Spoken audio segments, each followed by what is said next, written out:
I heard that the military, our military, the American military, is having big trouble with its top officers, the generals, admirals, colonels, and captains.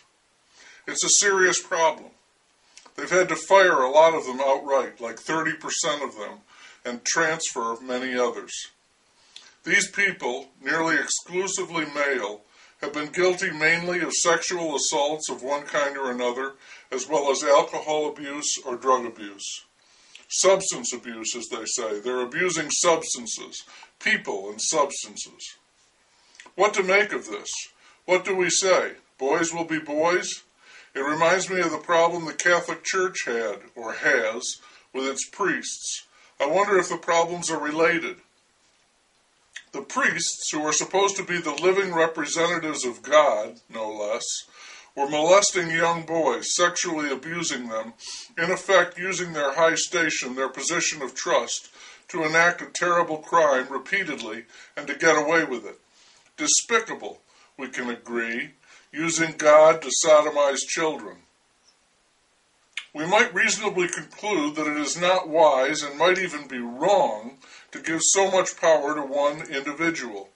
Like the coach at Penn State, there was no one around to say no. And the same might be said for a high-ranking officer in the military, a person whose word is the absolute law to all who serve beneath him.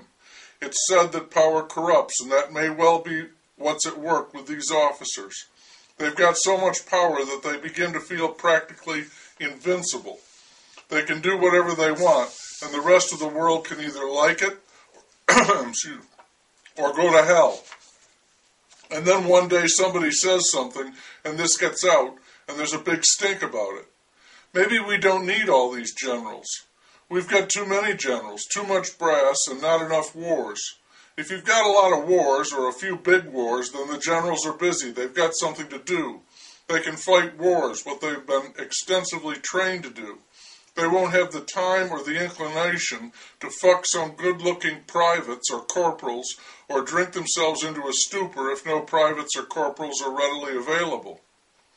If you're in a period of relative peace and you've got a lot of generals, that may be a recipe for disaster. And even if you've got a war going, what's a general going to do? Increasingly, wars are a mechanized development.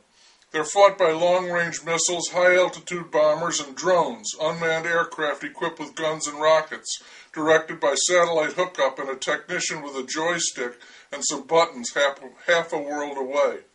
The general is like a god.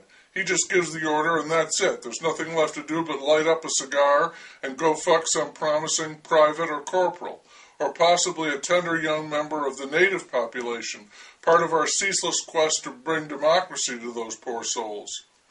The society of the military has also changed, and that might have something to do with this widespread problem. We don't fight wars anymore. Go in, kick ass, shock and awe. Now what we do is occupy strategic positions.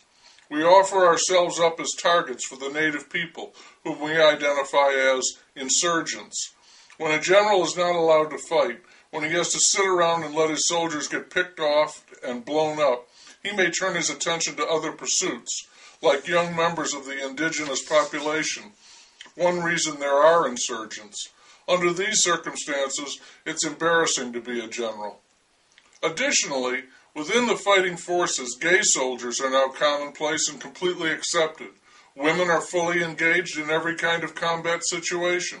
It's possible that a general may feel that today's military is not the one he was trained to lead, and he may prefer to fuck some good-looking youngster or drink all day long instead of pussyfooting around with someone else's idea of an army, some bureaucratic jackass's notion of a war.